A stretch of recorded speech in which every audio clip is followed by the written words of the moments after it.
The first thing I saw after dying was not a tunnel, not a light, not my mother crying over my body, but a glowing square on a cracked phone screen, black and white pixels arranged like a tiny prison door. For 3 seconds I could not breathe, because the last time I had seen that QR code it had been on someone else's phone at the exam gate, held up with trembling fingers while the guard's scanner turned green for her and red for me. The last time I had seen it, I was 19, soaked by dawn rain, accused of forging my own admission pass in front of 600 candidates, 2 invigilators, my scholarship director, and the girl who had slept in the bed across from mine all semester while calling me sister. The last time I had seen it, she had looked back at me through the metal gate with soft, wet eyes and mouthed, "I'm sorry," while walking into the National Medical Entrance exam under my name. By noon she had taken my seat. By evening she had ranked first.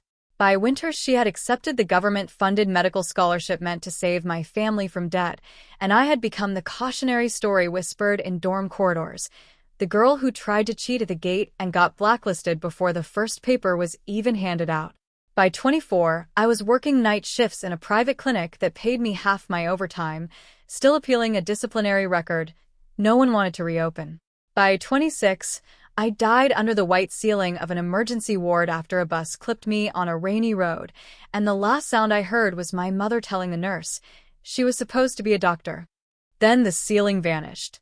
The rain vanished. The pain vanished. And my eyes opened to that same cracked phone, that same glowing square, and the same message I had memorized from the worst morning of my life. Eastbridge National Medical Scholars Exam. Candidate: Mira Solen. Gate entry QR active until 6:15. Do not share. My thumb was still hovering over the brightness slider. My hair was still wrapped in a towel. My knees were pressed against the cold bathroom tile of dormitory C, room 417, and outside the frosted glass door, someone was knocking with the exact rhythm I had once thought was cute. 2 gentle taps, a pause, then one impatient little scrape of her nail. "Mira?" Celia called, sweet as warm milk. "Are you done? The buses leave in 40 minutes. I need to check my code too, remember?" I stared at the date at the top of my screen. June 18th. 4:37 a.m., 6 hours before the exam that had destroyed me. 7 years before the road accident. 1 lifetime before I learned that betrayal does not always arrive wearing a villain smile. Sometimes it borrows your shampoo, cries into your hoodie, and asks to see your phone, just for a second. My mouth filled with the taste of iron. My fingers shook so badly, I nearly dropped the phone into the sink, and for a terrifying moment I thought I would scream, not because I was afraid, but because I was back. Not in a dream. Not in a memory. Back. The pipe above the mirror gave its old cough. The loose tile beside the drain showed the crescent crack I used to trace with my toe. My left wrist had no scar from the 4-line that came after my second failed appeal. My reflection was 19 again, thinner in the face, eyes still foolish enough to trust people who cried prettily. Behind the door, Celia laughed under her breath. "Don't tell me you fell asleep in there." That laugh slid into my bones like a blade being returned to its sheath. I remembered her later, much later, standing on the university auditorium stage in a white coat, giving a speech about perseverance, saying, "Some doors close because fate protects you from the wrong path." Everyone applauded. My mother watched from home with the television muted because she could not stand the sound of Celia's voice. I turned off my screen. Not dimmed it. Turned it off completely. The bathroom became a dim blue box lit only by the emergency strip above the door, and in that half-dark my breathing finally steadied. The old Mira would have opened the door immediately, apologizing for taking too long, handing over anything anyone asked for because kindness felt like rent I had to pay to belong. The old Mira had believed Celia needed help because Celia always had a crisis at the most convenient times.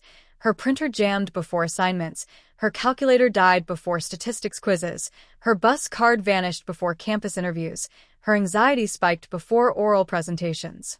The old Mira had believed it was generosity to smooth every wrinkle out of another girl's life, even when her own life was stitched together with fraying thread. That morning, in the first timeline, Celia had burst in pale-faced, saying her login would not load, begging to check her exam portal on my phone because hers had water damage. I had given it to her while I packed my pencils. She had hidden by the window for less than 2 minutes. When she handed it back, my QR code looked the same at a glance, but the screenshot she left in my gallery was fake, copied from a practice portal mock-up and edited with my name. My real dynamic code had been forwarded to a burner phone she carried in the lining of her backpack. I did not understand that then. At the gate, my fake screenshot failed. Her stolen live code passed. She entered before I could process what had happened. By the time I reached the help desk, the system showed my candidate ID as already admitted. She had timed everything with surgical patience. But patience cuts both ways. This time, I remembered not only the wound. I remembered the hand that made it, the angle of the blade, the exact minute she expected me to bleed. "Mira," Celia sang again, and now there was a tremor tucked under the sugar. "Can you hurry? I really need the bathroom." I let 10 full seconds pass. In the silence, I unlocked my phone with my fingerprint, opened the exam portal, tapped refresh code, and watched the real QR rearrange itself into a new pattern. It refreshed every 90 seconds, but the page also allowed a secure offline token if saved through the official wallet app. The old Mira had not known the difference between a screenshot and a token. She had thought a QR was just a picture. The woman inside me, the one who had spent years begging institutions to review server logs, knew better.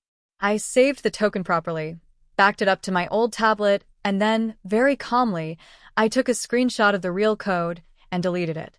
I emptied the recently deleted folder. I turned on screen recording for 30 seconds, showing the portal, my candidate name, and the time. Then I opened a blank note and typed the first sentence of my new life.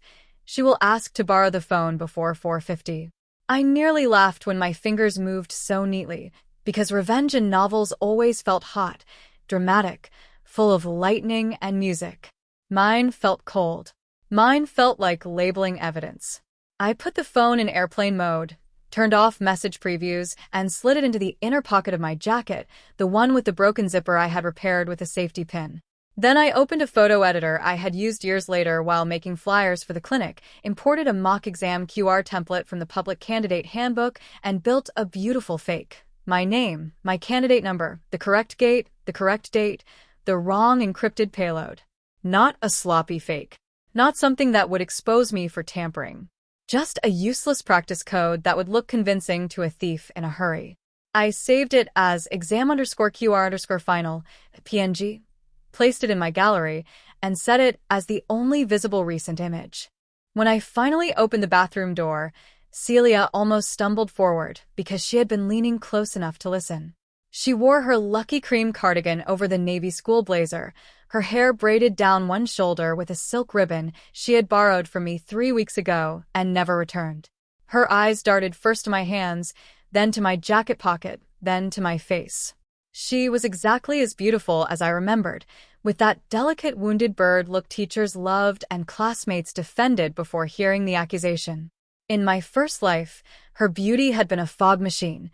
Whenever something ugly happened near her, everyone saw mist instead of fingerprints. "Finally," she said, wrinkling her nose playfully. "You look like you saw a ghost." I smiled, and maybe I did look strange, because I was seeing one. The ghost was not dead. She was standing in front of me, alive and breathing, about to repeat a murder so clean no law would call it murder. "Bad dream," I said. My voice came out lower than I expected. Celia's smile twitched. "Ah, exam nerves." "Same." "My hands are literally freezing." She lifted them as proof, pale fingers fluttering.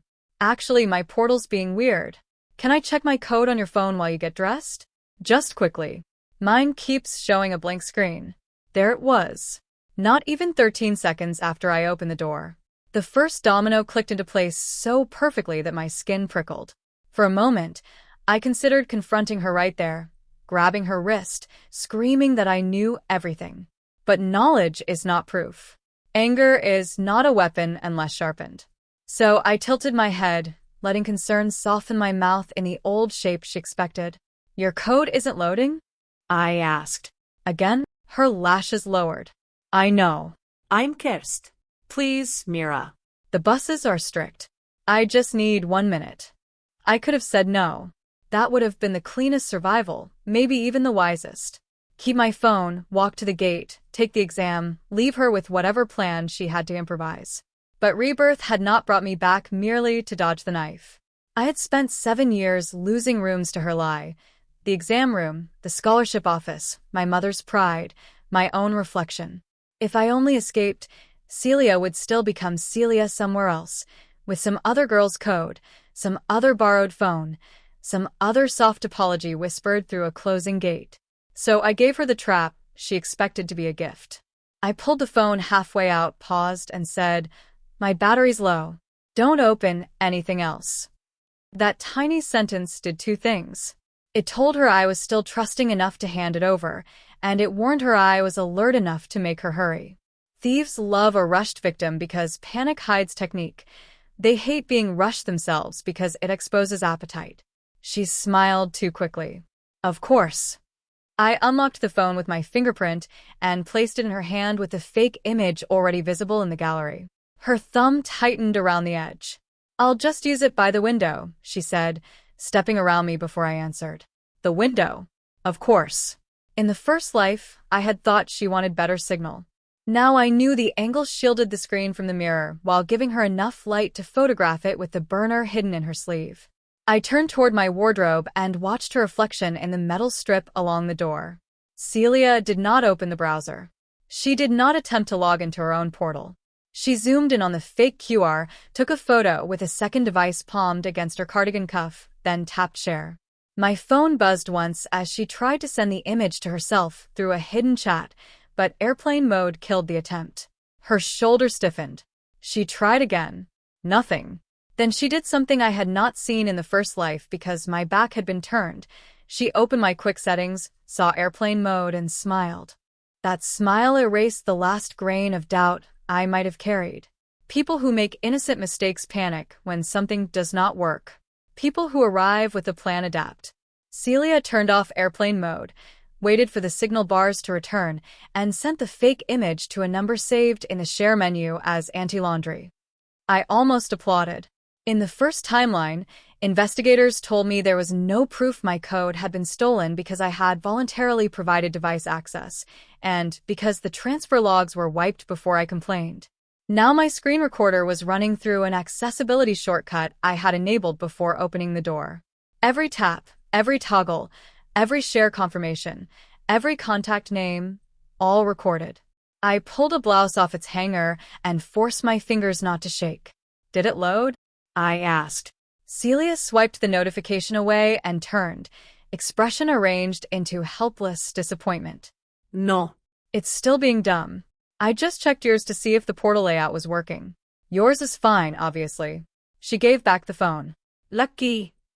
I took it, locked it, and slipped it into my pocket. Maybe yours will load at school. Maybe, she said, and there was a glimmer under the word, a little knife flash of confidence she could not hide. I wanted to ask her why. Why me? Why after all the lunches I shared, all the notes I lent, all the times I stood between her and girls who called her dramatic? But the woman who died at 26 knew that betrayal rarely gives a satisfying answer. Sometimes the answer is not jealousy, poverty, desperation, trauma, pressure, or fear. Sometimes the answer is simply that someone looked at your future and thought it would fit them better. The dorm woke in layers. First came the kettle clicks, then the zip of suitcase pockets, then the hiss of girls ironing collars on towels spread over desks. The medical scholar's exam was not just another test. It was a gate between lives.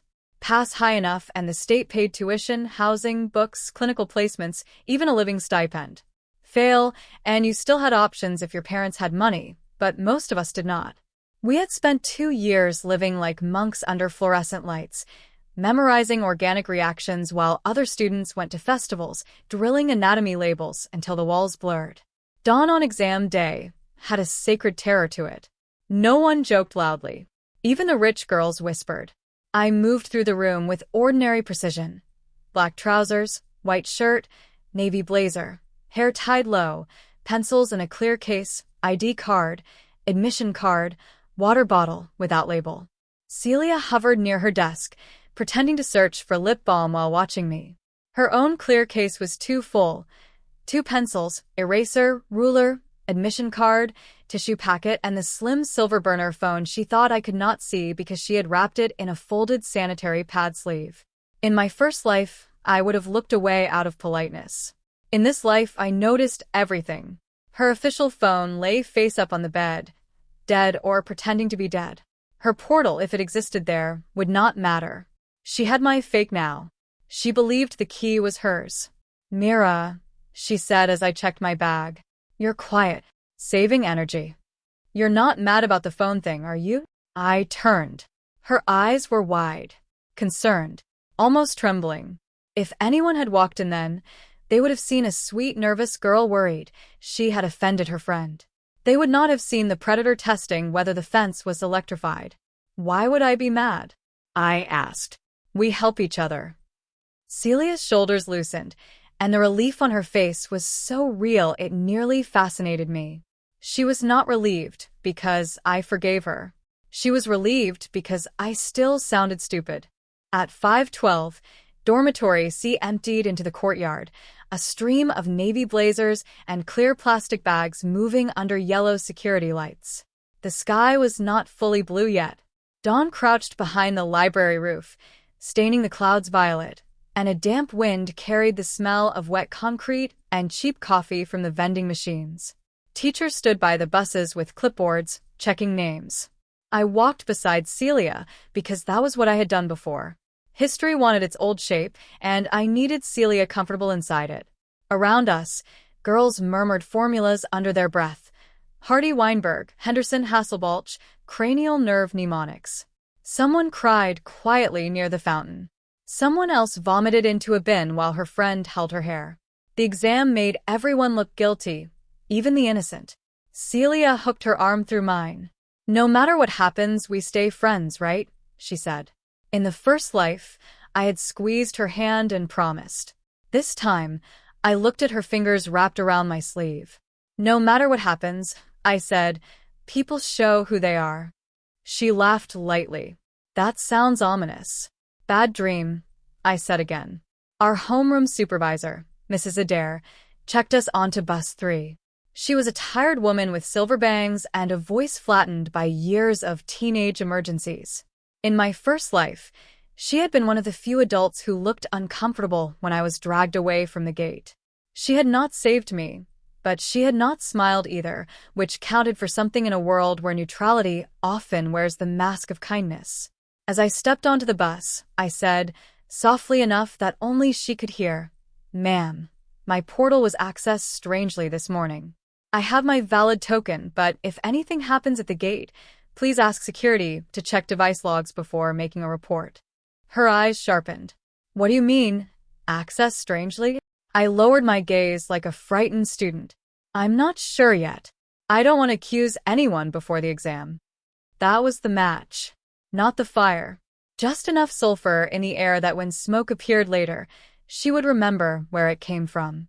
Celia chose the seat beside me. Of course she did. She liked proximity before impact, liked to watch the first confusion bloom. During the ride, she leaned her head against the window and pretended to sleep, but her reflection showed open eyes. Her thumb moved under her cardigan where the burner phone rested. Once, twice, she checked the fake image. Once, she enlarged it until the QR filled the tiny screen. I kept my breathing slow and counted landmarks. The bakery with green shutters, the pharmacy that would close 3 months later, the bridge where a delivery truck had stalled the first timeline and made everyone panic. Today the truck was not there. That small difference chilled me more than the similarities. Rebirth did not mean the world was a machine forced to repeat. It meant I had knowledge but not control. Celia might change something. A bus might break down. The gate software might update. A guard might wave her through manually. Revenge built on memory still had to survive the present. I checked the inner pocket of my jacket with 2 fingers. My real token card was there, saved offline in the official wallet app on my tablet and printed as a sealed backup from the school office 2 days earlier, because in this timeline I had woken after the print deadline but before dawn, and the old Mira had thankfully been anxious enough to print everything twice. The backup was folded behind my admission card, stamped with a holographic seal. In the first life, I had forgotten it in my desk drawer because Celia rushed me. This time I carried it like a second heart. Celia stirred. "You okay?" Thinking. About what? I looked out at the pale line of sunrise. About how gates are funny. "Gates," she repeated. "They don't create the exam.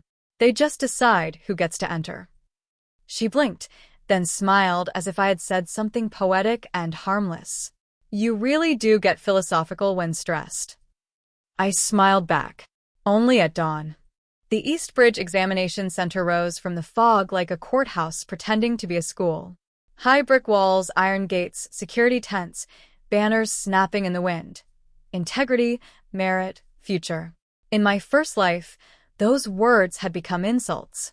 I remembered standing under that banner while a guard held my wrist and told me to stop causing a scene. I remembered Celia disappearing past the archway, her braids swinging. I remembered candidates staring through the bars, some pitying, some thrilled because another competitor had fallen. I remembered the scanner's red light bathing my fake QR like blood. When the buses pulled in today, my stomach folded over itself, and for a moment I was not a woman reborn with a plan. I was 19 again, helpless and cold. My knees weakened so suddenly I had to grip the seat. Celia noticed. "Mira?" Her voice had real curiosity now. Maybe she hoped I had sensed doom without understanding it. Maybe she wanted the pleasure of seeing my body recognize betrayal before my mind did. I straightened. "I forgot how big the gate was," I said. She squeezed my arm. "Don't worry. We'll get through." We. The word nearly made me laugh. Outside, candidates formed lines by gate number. Gate B opened at 5:48, 27 minutes before QR expiry. Security used handheld scanners connected to the National Exam Database. Each candidate had to present a physical ID, admission card, and live QR or sealed backup. The scanner checked not only the code, but the first device that generated it, geolocation at activation, and whether the candidate's face matched the stored photo. In theory, Celia should never have passed in the first timeline.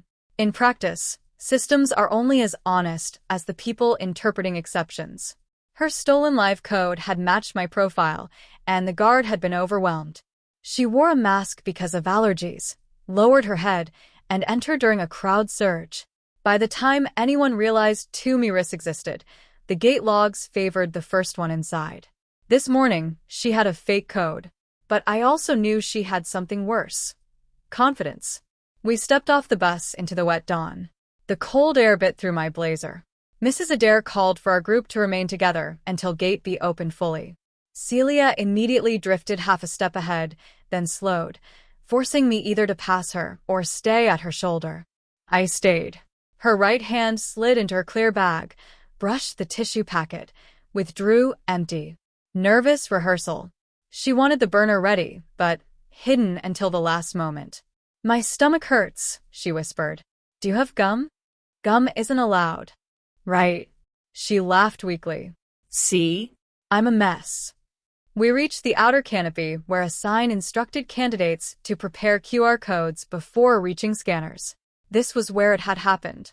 In the first life, Celia had said, "Let's pull them up now," then step behind a column. At the gate, she went first because I was still searching my gallery. This time, I did not pull out my phone. I removed my printed backup and held it flat against my admission card. Celia's eyes flicked down. A tiny crease formed between her brows. She had expected the phone. She had stolen a picture from the phone. She had not expected paper. "You printed it?" she asked. "My mom worries." "But the live code is better, right?" "Both work." "Are you sure?" Her voice sharpened by half a note. "Sometimes printed ones fail if they're old." I turned to her with a look of mild surprise. "You know a lot about printed codes." She recovered instantly. "I read the handbook." I couldn't sleep. Behind us, Mrs. Adair approached, clipboard tucked under one arm. Her gaze moved from Celia's face to my admission card, then away. "Good. Let the adults be nearby without knowing the whole play." A guard called, "Gate B, first 20 candidates forward." Celia inhaled and lifted her chin. "I'll go first," she said, just as before. In my old life, I had nodded. This time, I smiled. Sure. The line compressed. Shoes squeaked on wet pavement. A boy 2 places ahead dropped his ID, and everyone groaned as he fumbled. The delay gave Celia time to pull the burner phone from the tissue packet. She did it elegantly, like a magician producing a dove. Her official dead phone remained buried in her blazer pocket, useless prop. The burner was so small the guard might mistake it for a calculator if he glanced quickly. On its screen, bright against dawn gloom, was my fake QR code. My name. My candidate number. My trap. For 1 second, Celia looked radiant. Not happy exactly. Focused. She had reached the instant she believed the future bent toward her. I realized then that in the first timeline, while I had been panicking behind her, she must have felt this same radiance, the thrill of walking into another person's life unchallenged. Next, the guard called. Celia stepped under the scanner arch. He held out his hand for ID. She presented her own physical card first, then seemed to startle. "Oh, sorry, wrong card," she said, laughing breathlessly, and flipped it behind her admission papers. A rehearsed mistake. She intended to create confusion, then show the QR quickly while the line pressed. But today the guard had no crowd surge to hide inside because Mrs. Adair, bless her tired, suspicious soul, said from behind us, "Slowly, please. These students are anxious. Check each document properly." The guard nodded, annoyed but compliant. Celia's fingers tightened. She presented the burner screen. The scanner passed over the fake QR. There was a beep. Not green. Not red. Yellow. A flat electronic chirp that sounded almost disappointed. The guard frowned. Invalid payload. Celia blinked. What? This is not an active exam token. He scanned again. Yellow. Candidate, where did you get this code? The wind moved through the canopy. I felt it lift the hair at my neck. Dawn had arrived. Celia did not panic immediately. That was the first real surprise of the new life. Her eyes widened, yes, and color drained from her cheeks, but the machine inside her kept running. "It's from my portal," she said. "Maybe the network." "Your portal?" the guard asked. "This code displays a different candidate name." He tilted the burner slightly, and my name glowed between them. Several students behind us leaned sideways. Mrs. Adair's face changed. Not dramatically, not like a movie, but with a small hardening of an adult realizing a student emergency his teeth. Celia let out a broken laugh. "No, that's not. Mira and I were checking codes together. I must have opened hers by accident." Then she turned to me, and there it was. The soft appeal, the silent command. "Help me. Save me. Be the person I planned around." In the first life, when the scanner rejected me, Celia had looked back through the gate with tears because she knew tears were cheaper than confession. Now she looked at me before the gate, needing me to become her excuse. Every eye slid toward my face. This was the dangerous hinge. If I attacked too soon, I would look vindictive. If I stayed too quiet, she could wrap the confusion around both of us. So I did what the old Mira would have done, but with a different blade hidden under it. I looked genuinely frightened. I stepped half a pace back. "Why do you have my candidate code?" I asked. Not loud. Not triumphant.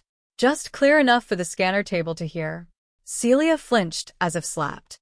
"You sent it to me this morning. You said my phone wasn't working and we should keep backups for each other." Brilliant. She turned theft into mutual care in less than 3 seconds. I almost respected the reflex. Mrs. Adair looked at me. "Mira?" I unlocked my phone with shaking hands. I did not need to fake much, opened my messages, and held up the screen. I didn't send her anything. My phone was in airplane mode until she turned it off. Celia's mouth parted. "That's not true." "It's recorded," I said. The word recorded landed harder than any accusation. Celia's face did something I had waited 7 years to see. It went blank. Not sad, not frightened, not innocent. Blank. The mask had no prepared expression for evidence. Mrs. Adair took one step closer. The guard lowered the burner phone onto the table like it might contaminate him. "Candidate, step aside." Celia clutched her clear bag to her chest. I didn't do anything. She's stressed. She's confused. We're friends. The last word came out wet and two girls behind me murmured. Friendship is a powerful costume. People forgive its stains because they think love is messy. I looked at Mrs. Adair, not Celia. Before we left, I told you my portal was accessed strangely. I didn't want to accuse anyone, but she borrowed my phone in the dorm bathroom. I have a screen recording of her opening my gallery, turning off airplane mode, and sharing an image of my QR to a contact named Auntie Laundry. That image is not my valid exam token. It's a practice image from the handbook saved in my gallery. Celia's eyes sharpened. So you trapped me? There. The predator, insulted by the fence. The guard heard it too. His brows rose. Trapped. Celia realized the word too late. No, I mean she set me up. She put a fake code there because she wanted me to take it accidentally. Accidentally? I asked, and now I allowed one thread of steel into my voice. On a hidden phone wrapped inside a tissue packet? The line behind us inhaled as one body. Mrs. Adair reached out. Celia, show me your official phone. It's dead. Show me. Celia did not move. The guard gestured to a female security officer standing near the bag check. Secondary inspection. Celia's lips trembled. She looked toward the gate, then toward the buses, then toward me. For a heartbeat, I thought she might run. She did not run. Running is honest, and Celia preferred performance. She folded suddenly, knees buckling, one hand pressed to her chest. I can't breathe, she gasped. A girl screamed for water. Two candidates stepped back. The guard swore under his breath. In the first life, I had seen Celia use small collapses before, not full fainting, just enough to rearrange a room around her body. Teachers rushed, questions softened, blame dissolved into concern. Even now, part of me moved to help, muscle memory from years of being trained by her emergencies. I stopped myself so sharply my nails dug into my palm. Mrs. Adair bent but did not touch her. Celia, sit on the bench. Security still needs to inspect your device. She's doing this to me, Celia cried, tears arriving on command. She knows I have anxiety. She knows I can't handle accusations before exams. A boy near the front muttered, "This is messed up." I did not know whether he meant her or me. That was the cruelty of public betrayal. The audience always wants a simpler victim. I reached into my folder and removed my sealed printed backup. Ma'am, may I enter? My code expires at 6:15. Celia's head snapped up. For the first time, fear broke through the performance. She had expected the scene to stop both of us. If she could not enter, maybe neither could I. In my first life, I missed the exam because the investigation swallowed the entry window. Today I would not donate my future to her consequences. The guard took my paper, scanned it, checked my ID, then asked me to lower my mask. I did. The scanner beeped green. Valid token. Candidate verified. Gate B access granted. Such a small sound. Such a tiny green light. My whole body nearly collapsed toward it. 7 years of grief balanced on a beep. I stepped through the gate. I wish I could say I did not look back, that I was above it, that survival made revenge irrelevant. But I looked. Celia was on the bench under the canopy, one hand clutching her throat, the other gripping her clear bag as the female officer asked for the hidden phone. Mrs. Adair stood beside them, face pale, with contained horror. Candidates stared openly now. The banner above Celia read integrity, merit, future, and dawn had brightened enough that the words no longer looked gray. She caught my eye and the tears stopped. Just for a second. Her face hardened into something older than us both. Hatred, yes, but also disbelief. She could not understand how a door built for her theft had closed on her instead. In the first timeline, she had mouthed, "I'm sorry." This time, I did not mouth anything. I turned and walked toward Building 4 with my pencils clicking softly in their case. The exam hall smelled of disinfectant, paper, and hundreds of terrified ambitions. Rows of desks stretched under harsh, white lights. My assigned seat was B17, third row from the front, left side. In the first life, Celia had sat there. I had seen the seating chart later during my appeal and stared at that number until it burned into my skull. Now I placed my clear bag beneath the chair and sat down myself. For a moment, I simply touched the desk. Cheap laminate. Scratched corner. A tiny carved star near the top edge. Mine. The invigilator placed the sealed paper booklet face down in front of me. Do not open until instructed. My hands shook. Not from fear anymore. From the impossible violence of receiving back something stolen. Around me, students whispered last-minute facts. I heard none of them. Beyond the windows, somewhere near the gate, Celia's plan was unraveling. But I had learned the hard way that karma outside the room means nothing if you fail inside it. The best revenge was not watching her fall. It was answering question 1. The exam began at 6:30 with a bell that sounded like a hospital monitor flatlining. I opened the booklet and almost laughed because the first question was on genetic linkage, a topic Celia had hated and I had taught her 3 times while she cried into my sleeve. My pencil moved before my fear could catch up. The paper was brutal, sharper than the practice exams, full of traps disguised as familiar phrasing. Every few pages, the old timeline tried to claw at me. In question 12, a vignette described a patient fainting from stress, and I saw Celia collapsing by the gate. In question 19, a graph of enzyme activity resembled the line of my hospital monitor before the bus accident. In question 27, a passage about identity verification nearly made my vision blur. But each time, I dragged myself back with the same sentence.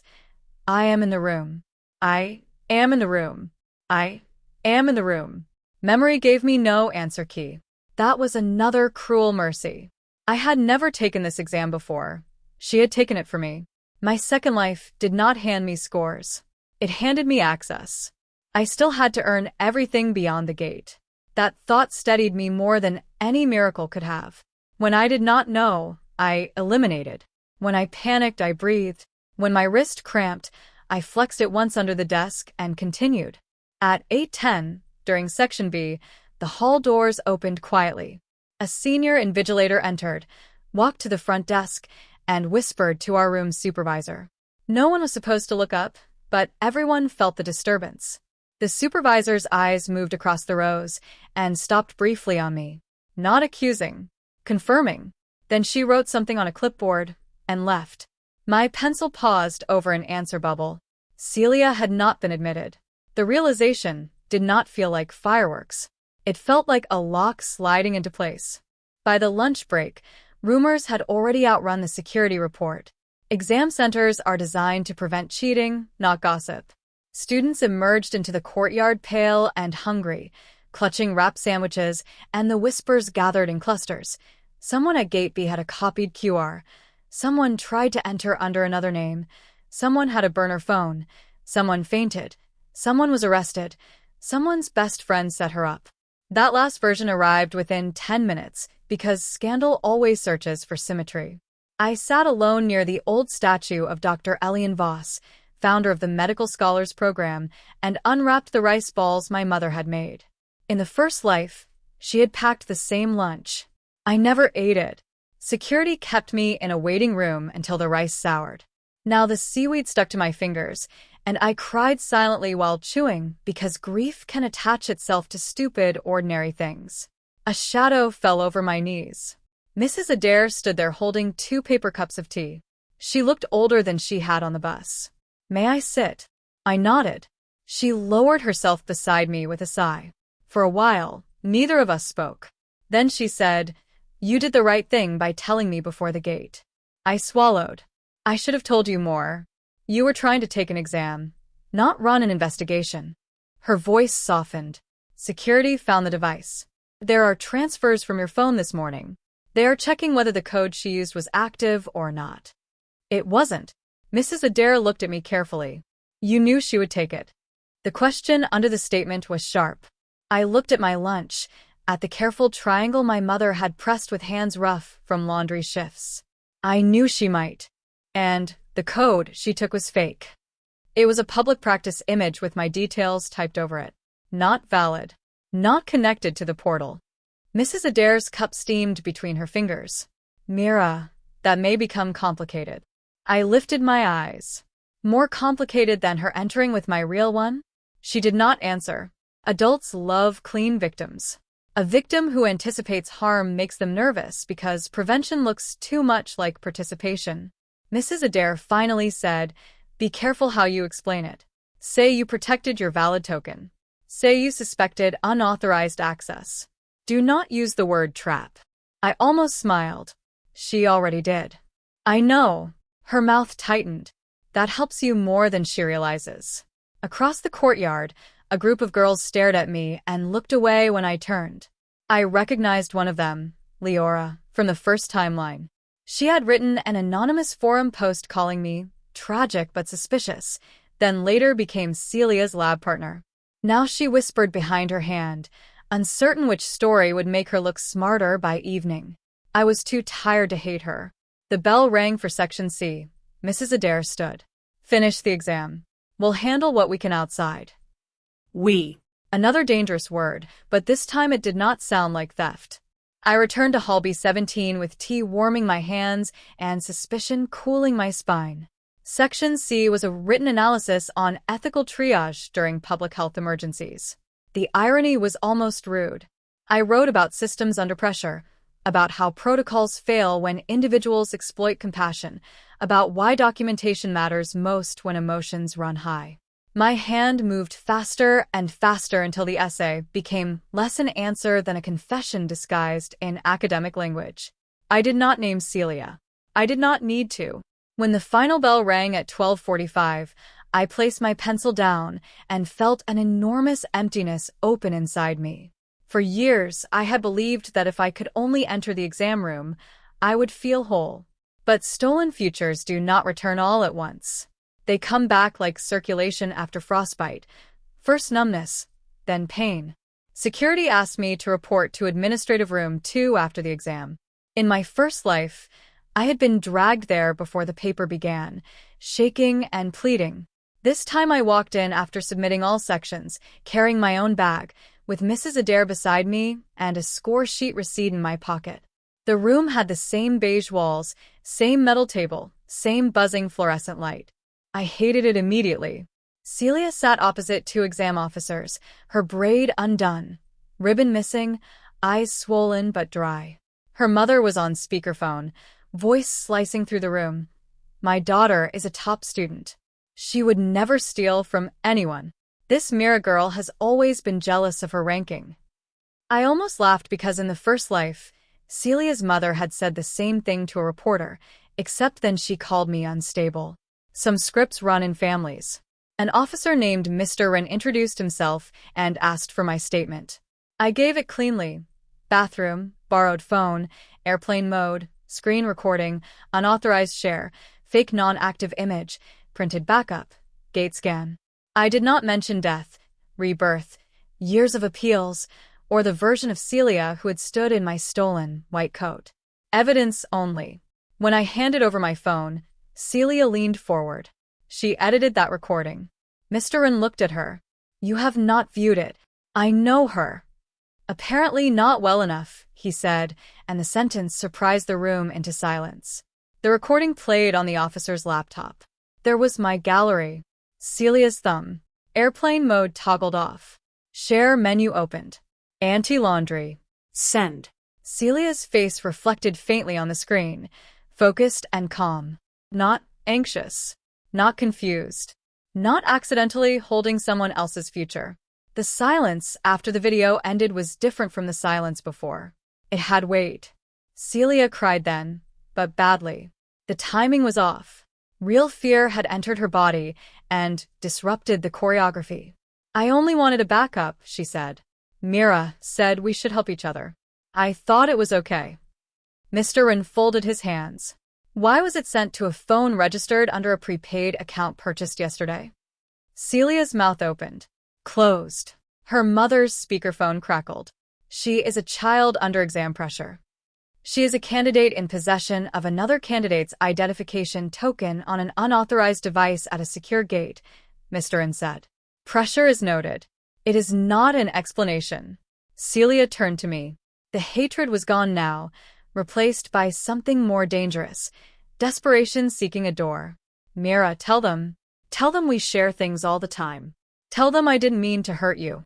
The old Mira would have softened because being begged by someone you loved feels like being handed responsibility for their soul. But I had carried her soul for years, and it had been heavier than my own. We shared notes, I said. Lunch, hair ties, sweaters, not identities. Her face crumpled. You know what happens if they report this? I'll be banned. My mother will. She stopped, but the unfinished sentence filled the room. My mother will punish me. My mother will collapse. My mother will lose face. My mother will make me pay. In another life, that might have worked on me. I knew what it was to be afraid of disappointing a parent. I knew pressure. I knew poverty. But hardship explains hunger. It does not excuse eating someone else's name. My mother worked 13-hour shifts so I could sit that exam, I said. You were willing to make her watch me be banned. Celia whispered. I wasn't going to let it go that far. That lie was too familiar. I leaned back. You were at the gate. By 1620, the preliminary decision was made.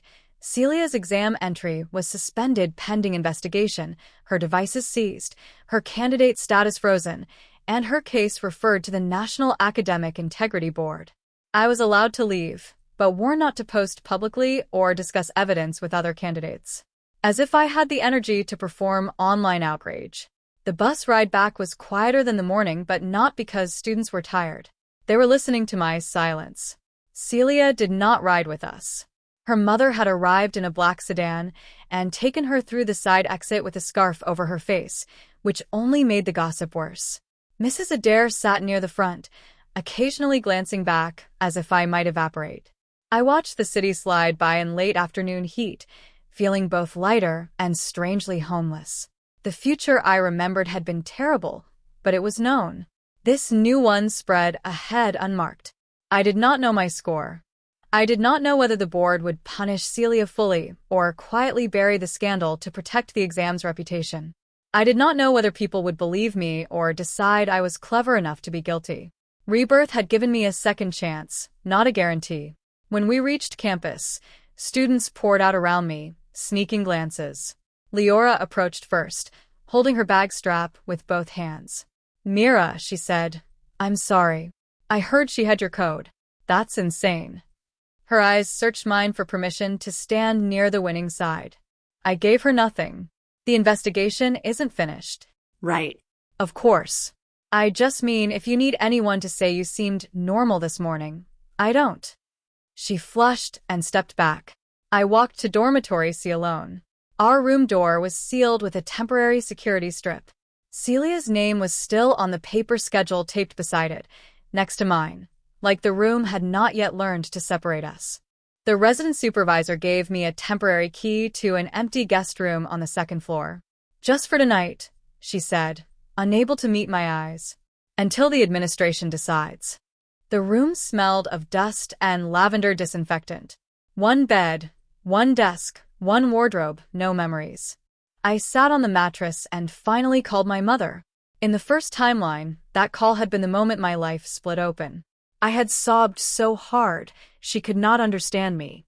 She had taken 2 buses to the exam center, arrived after I had already been removed, and stood outside administrative room 2 in her laundry uniform while officers explained that her daughter was under review for attempted fraud. I never forgot her face. Not disappointed, worse, frightened that she could not protect me from adults with badges and forms. Today, when she answered, she said, "How is it? Did you eat?" And my throat closed. For a dangerous second, I wanted to tell her everything. That I died once, that she aged 10 years from my disgrace, that I had watched her sell her wedding bangles to pay appeal fees, that I came back and saved us at a gate before dawn. Instead I said, the exam was hard, but I got in. She exhaled. Such a small sound. Such a huge mercy. Of course you got in, she said, as if the universe had never dared otherwise. I pressed the phone to my ear with both hands. Mom, something happened with Celia. There's an investigation. I'm okay. I didn't do anything wrong. Silence. Then her voice changed. became the voice she used when bargaining with landlords and hospital clerks. Do I need to come? Not yet. Do not sign anything without reading it. Do not cry in front of them if you can help it. Drink water. Keep copies. I laughed then, a wet, broken laugh. My mother had never needed Rebirth to understand survival. That night, I did not sleep. Every time the hallway creaked, I imagined Celia standing outside with her braid undone, whispering through the door. At 1:13, my phone buzzed from an unknown number. The message was only 4 words. You ruined my life. I stared at it until the screen dimmed. In the first timeline, I had sent Celia one message after the gate. Why did you do this? She never replied. Later, during appeals, her lawyer claimed any contact from me was harassment. Now her accusation sat in my palm, obscene in its symmetry. I screenshotted it, backed it up, and did not answer. At 1:21, another message arrived. You planned this. At 1:24, you think you're innocent? At 1:29, everyone will know you made a fake code. There it was, the counterattack forming. I had anticipated it, but anticipation does not make poison taste sweet. By morning, the school forum had 3 anonymous posts. The first said a candidate had baited her anxious roommate with a fake QR to eliminate competition. The second claimed I had always been obsessed with Celia's ranking. The third, posted by an account created at 2:08, said, if Mira was really innocent, why did she have a fake version of her own exam code ready? I read them in the cafeteria while eating porridge that tasted like paper. Around me, conversations dipped whenever I looked up. This was the second gate. Not iron, not guarded. Social. Reputation. The first time, Celia stole my entry and let the crowd finish the punishment. This time, denied the exam room, she reached for the crowd first. I could almost admire the efficiency. Almost. Mrs. Adair found me before first period, though classes were technically suspended for post-exam rest. Do not respond online, she said. I wasn't going to. Good. The board requested your full digital export. They also requested Celia's portal logs. Will they get them? The exam authority will.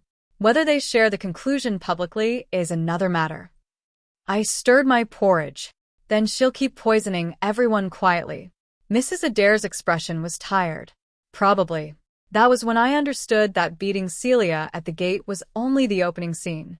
In the old life, I had wasted months believing truth was a stone, solid, heavy, undeniable once placed in someone's hand. I learned too late that truth is more like medicine. It needs the right dose, route, timing, and documentation, or the body rejects it. So, I did not post the recording. I did not defend myself in comment threads. I did not corner girls in hallways and beg them to believe me. Instead, I built a file. Unauthorized messages. Screenshots of forum posts with timestamps. The original fake QR source from the public handbook. My portal access logs. My screen recording hash. The printed backup receipt. Mrs. Adair's statement that I warned her before the gate. The guard's incident number. The unknown number's messages. I sent everything to the board through official channels and copied the school's legal compliance office, not because I trusted institutions more now, but because I knew institutions fear paper trails more than tears. Celia understood emotion. I understood aftermath. By the third day, her story grew more elaborate.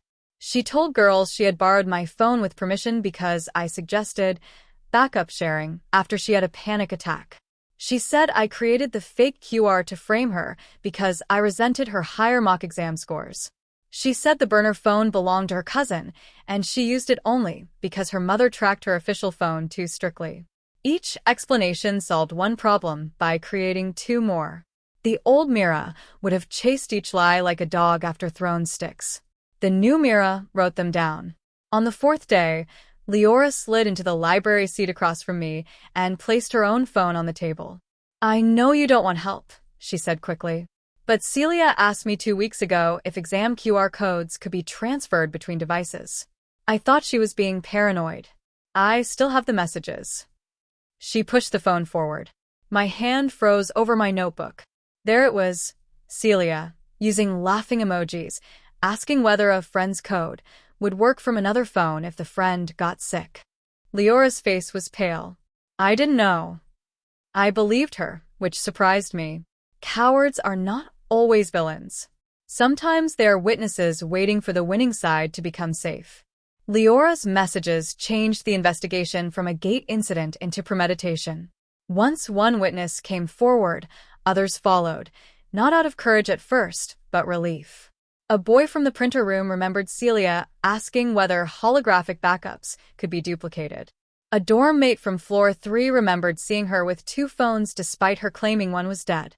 The lab assistant remembered Celia crying after a mock exam because my ranking had jumped above hers. A scholarship counselor found a request from Celia's mother asking whether special consideration existed for candidates with exam day panic, submitted 5 days before the incident. Alone, each detail could be explained away. Together, they formed a map, and every road led to Gate B at dawn. Celia stopped coming to meals. Her mother's sedan appeared twice at the administration building. Her lawyer sent a letter accusing the school of emotional negligence. The forum posts shifted tone, less confident, more vicious. Someone uploaded an old photo of me in 10th grade wearing secondhand shoes and captioned it, "Scholarship desperation makes people creative." For the first time since Rebirth, I nearly broke. Not because the insult hurt, I had worn worse shoes than those, but because cruelty multiplies best when people can laugh without choosing a side. I went to the guest room, locked the door, and opened the folder for my first life that existed only in memory. Every appeal denied, every phone call unanswered, every night my mother pretended not to cry. Then I opened my real folder on the desk and added the screenshot. Documentation is not healing. It is splinting. It holds the bone while the body decides whether to mend. The board hearing was scheduled for June 26th at 9 o'clock in the old assembly hall, 8 days after the gate. In the first timeline, my hearing had taken 7 months, by which time Celia was already enrolled, celebrated, protected by momentum. This time, because the incident threatened the exam authority's security reputation, everyone suddenly moved fast. I wore the same navy blazer, freshly pressed, and tied my hair back so tightly my scalp ached. My mother came despite my protests, sitting beside me with her handbag on her knees and a folder of her own copies organized in plastic sleeves. When I saw that folder, I nearly cried. She had labeled each tab in careful handwriting: gate, phone, messages, witnesses, official. "Mom," I whispered. "When did you make that?" "While you were sleeping," she said. "You weren't sleeping. Neither were you." Across the aisle, Celia sat between her mother and a lawyer with silver glasses. She looked smaller without the cardigan, dressed in a plain white blouse, hair unbraided. Not even. Her eyes were red. The performance today was not innocence, it was ruin. A ruined girl invites rescue differently from an anxious one. Her mother, however, had chosen war. She wore pearls and a cream suit and looked at my mother's laundry-rough hands with the faint disgust of someone who thinks poverty is a smell. I felt my mother notice. I felt her straighten.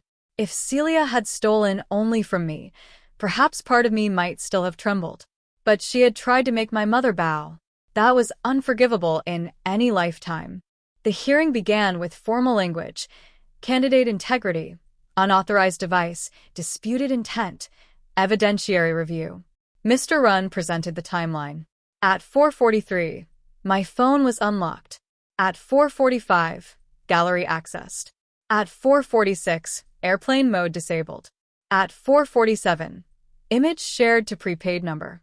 At 5:57, Celia presented that image at Gate B on an unauthorized device. At 5:58, scan returned invalid payload. At 6:02, my printed token scanned valid.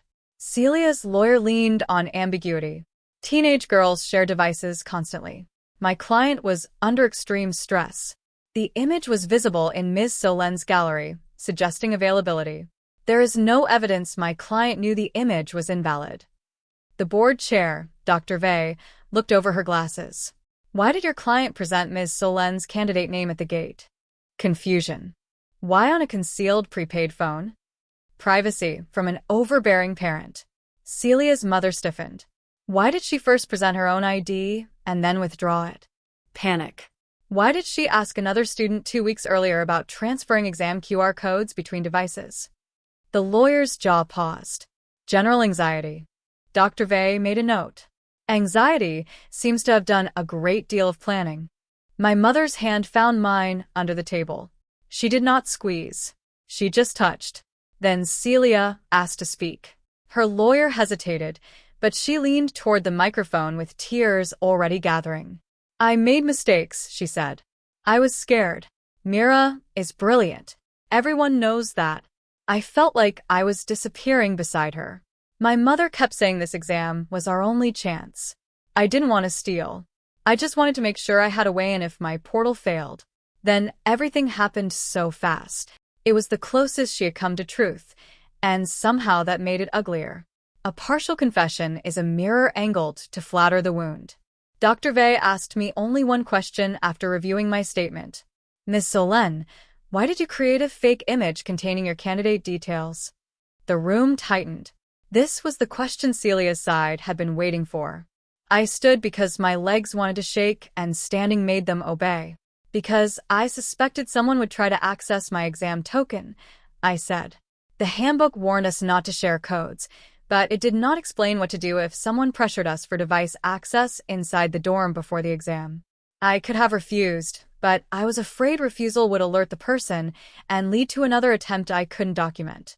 I created a non-active image based on a public practice QR, kept my valid token secure, and recorded unauthorized access. I did not send the image. I did not instruct anyone to use it. I did not benefit from another candidate presenting it. I benefited from my own valid documents. The lawyer rose. You admit you anticipated my client would take it. I turned to him. I anticipated theft. That does not make the thief confused. A murmur moved through the hall before Dr. Vey called for order.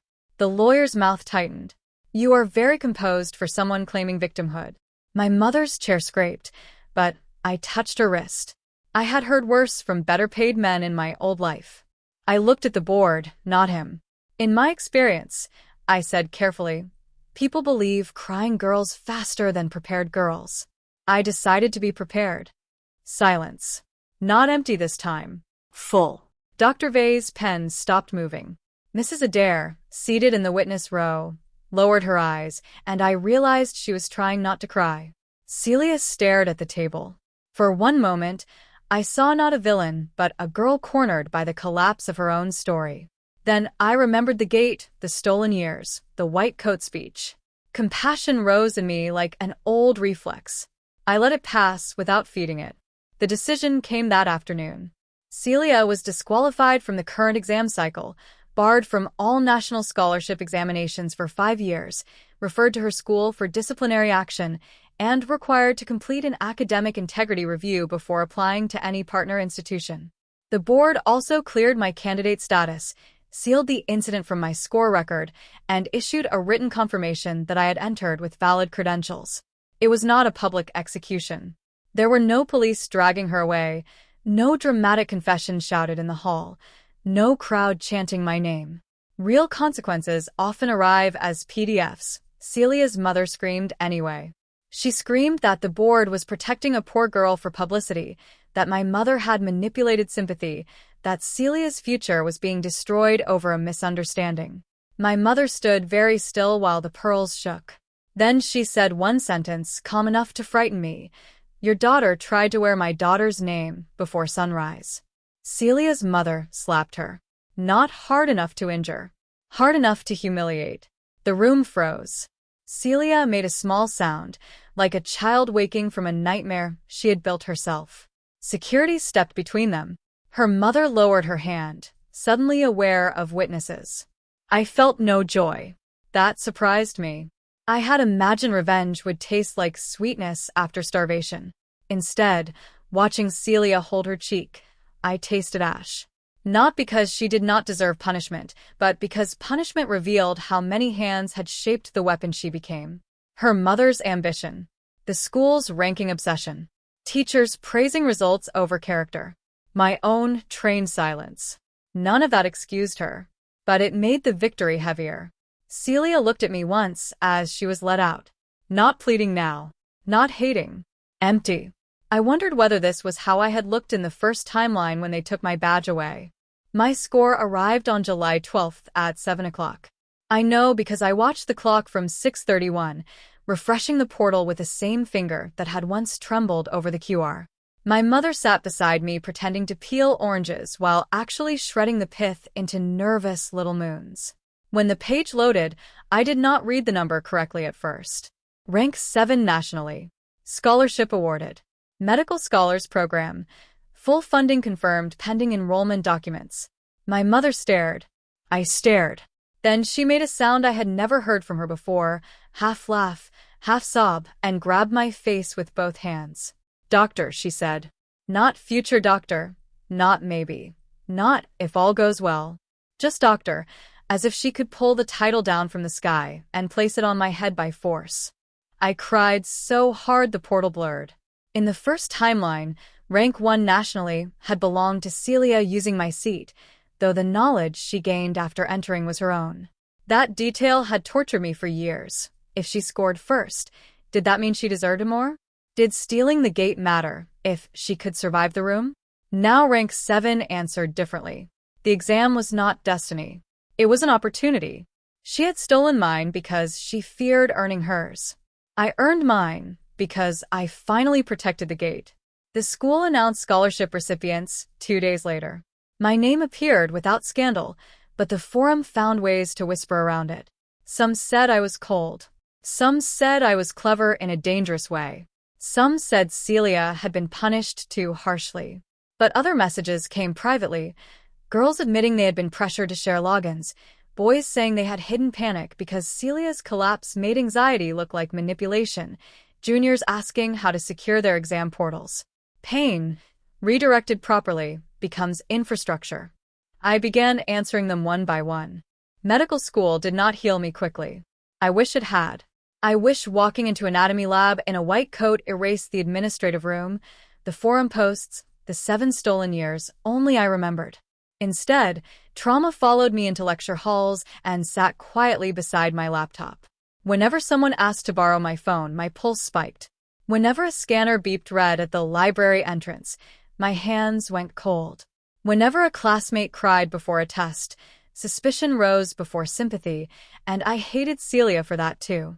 She had not only tried to steal one exam, she had tried to teach me that softness was unsafe. I fought that lesson harder than I fought biochemistry. My first semester, I made friends slowly.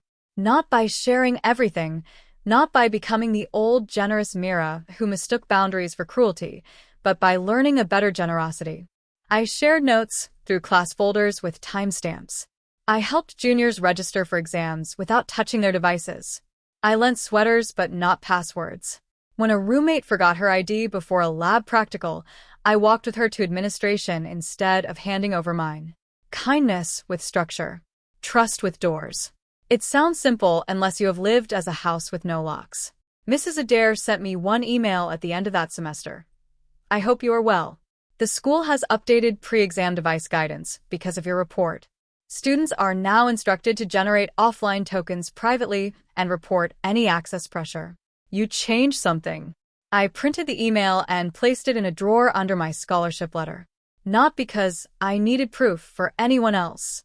Because some days I needed proof for myself that the gate had meant something beyond revenge. Celia disappeared from our campus before autumn.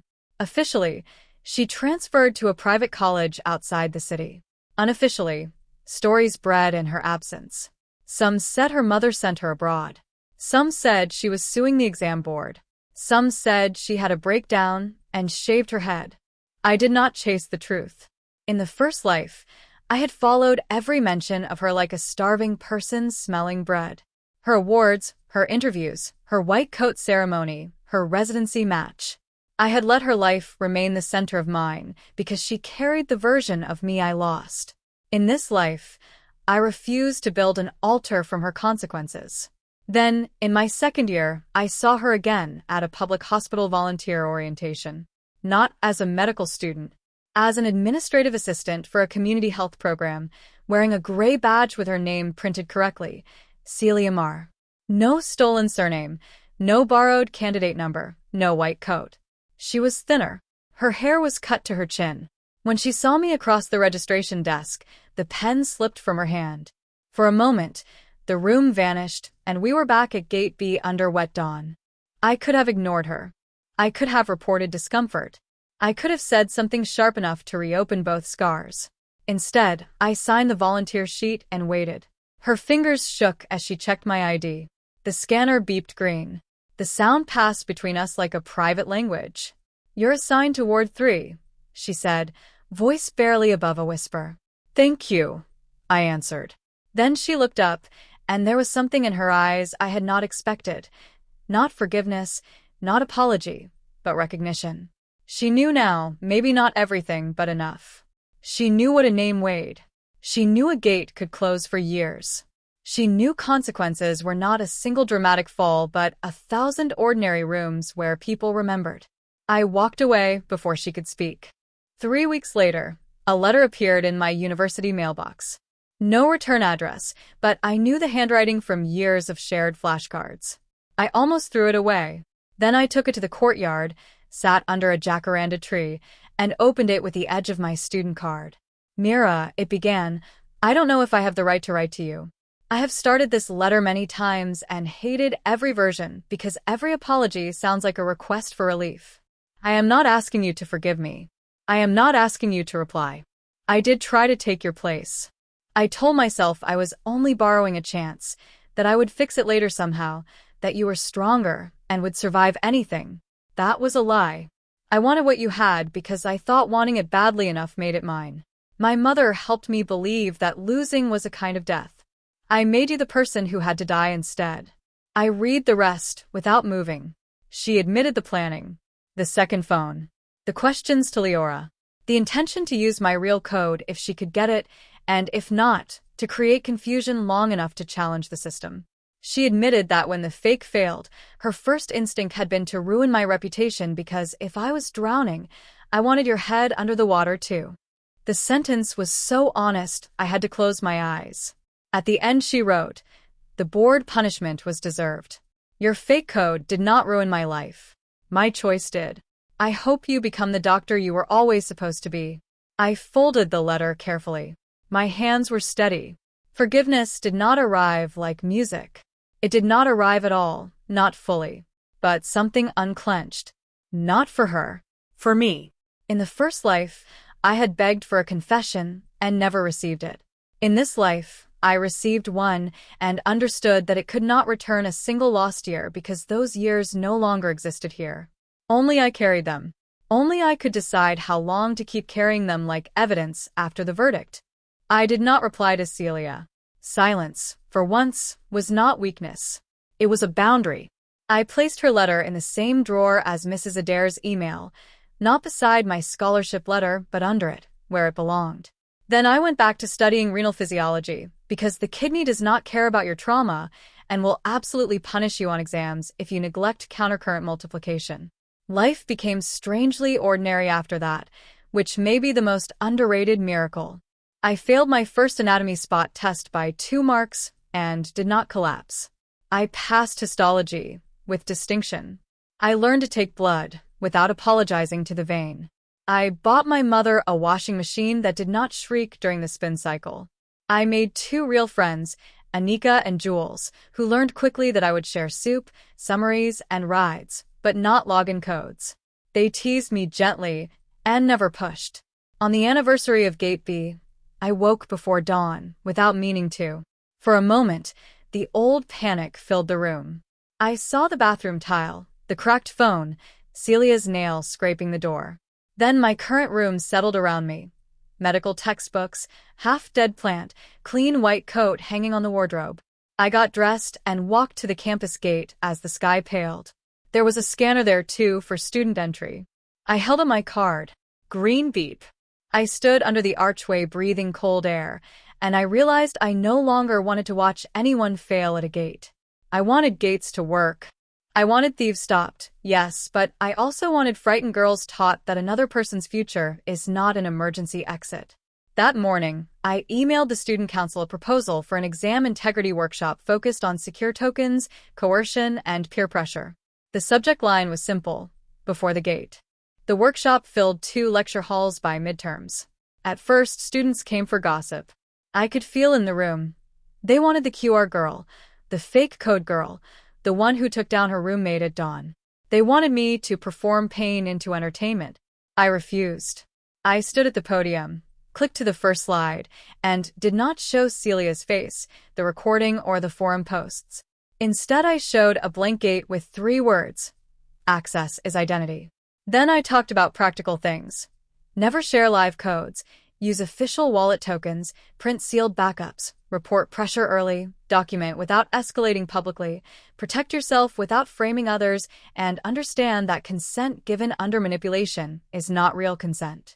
During questions, a first-year raised her hand and asked, "What if the person asking is your friend and they'll hate you if you say no?"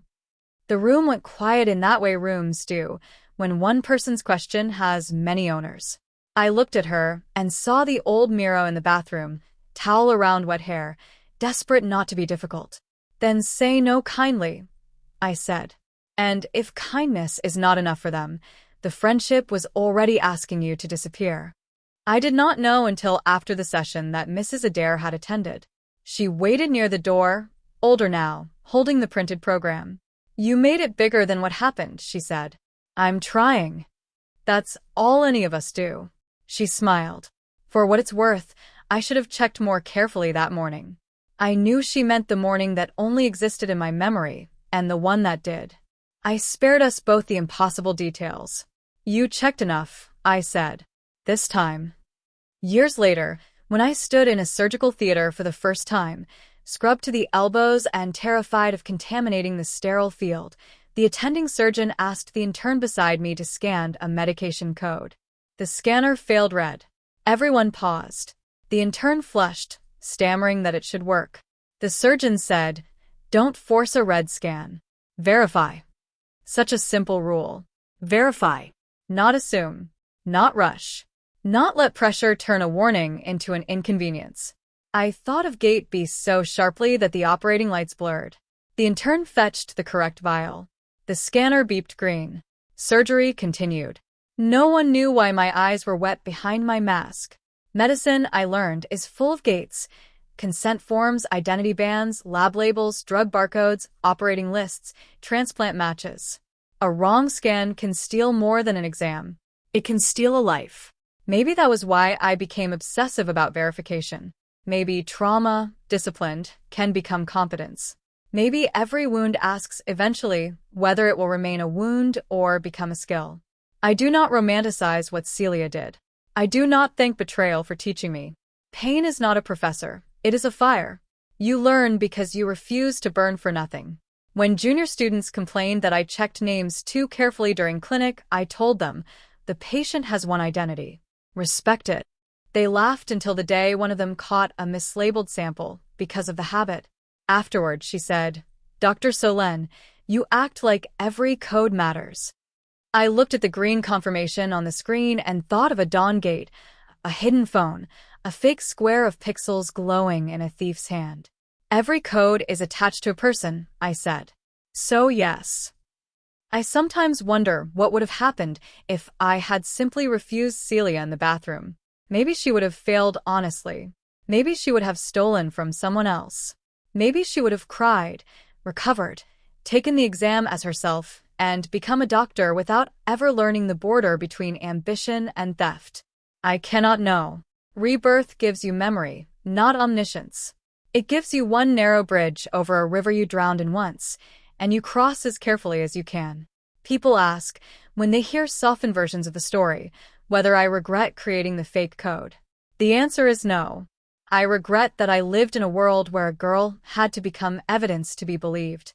I regret that my first instinct, even with 7 years of pain behind it, was still to protect the feelings of someone reaching for my throat. I regret every system that rewards polished tears over documented harm. But I do not regret protecting my real token. I do not regret letting a thief scan exactly what she chose to steal. That distinction matters. I did not push Celia toward the gate.